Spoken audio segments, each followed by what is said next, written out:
Hello, whiskey lovers, and welcome to another one of Mark's Whiskey Ramblings. I'm enjoying a wee bit of a family holiday here in southern France. This is my holiday home, which is actually quite near to Cognac on the one hand and the ocean on the other. Anyway, whenever I travel, I never leave home without a good bottle of whiskey.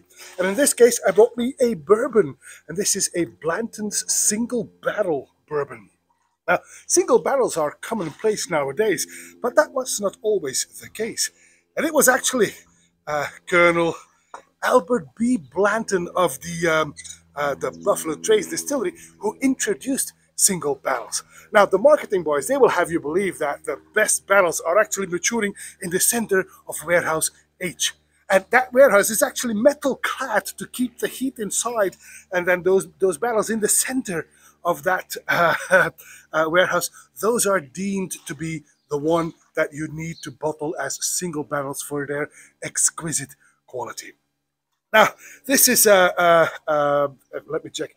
This is a single barrel 158, and it was maturing on Rick 22 for whatever that is worth. And this is bottled by hand at 93 proof. So basically, that's 46% ABV. And you will notice that all these Blanton's bottles, they have a horse on the stopper, and every horse represents the horse in a state of gallop. And it also has a letter to it.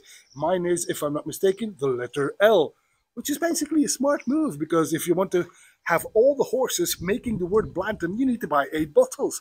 So I've got the L, only 7 more to go. Lest I forget, this is again a bottle that I was gifted by my good friend John from Virginia. Whenever he comes over, he brings a bottle or 2 or 3. Oh, sky's the limit. But it's always an interesting bottle, and this was one of them that he brought over during his last visit. Right, okay, so let's give this one a go. It is bottled at 40, oh, wait a minute, 93 proof is not 46%, that's 46.5%, is it not? 46.5, I stand corrected. Right, you can see that it's got this beautiful dark golden color, almost bronze, but not quite yet. And it clings to the glass beautifully, so this is going to be full-bodied and absolutely delicious, mouthfeel-wise. But taste-wise, let's find out, shall we? But first, on the nose. Wonderfully sweet. I get candied fruit, blood oranges. I get some honey. I get some corn on the cob. Obviously, there's always caramel. Some parsley, in fact. And a hint of espresso. This is actually lovely, lovely. On the palate. It's a little bit light-bodied, maybe. Yeah, a bit light-bodied, to be honest. But it's got this beautiful candy sweet-like taste with some Parma violets, some caramel again, some candied sugar, in fact, with lots of vanilla and nutmeg, some cloves as well. It's becoming quite spicy, in fact, but it is dominatingly sweet, very sweet, in fact. But to be honest, if you've got a sweet tooth, like I do, then it's not a problem on the finish.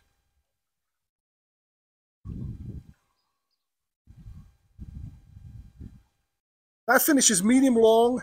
The spices come first now, then followed by some citrusy fruits and some slightly drying tannins towards the end. That's quite a lovely bourbon indeed, and in a beautiful decanter, so what's not to like? Oh, and lest I forget, please do not confuse these single barrels with the Blanton's straight from the barrel, because straight from the barrel is also a single barrel, but that is bottled at barrel proof, while the single barrels are reduced to 93 proof, or 46.5% ABV. Well, John, again, thank you, sir, for bringing this beautiful Blanton's to my neck of the woods. It allowed me to take it on holiday with me and enjoy it here in southern France. And that, my friends, is all for this Whiskey Rambling. And I hope to see you at Mark's Whiskey Ramblings real soon. And until then, may the bourbon be with you. Bye-bye.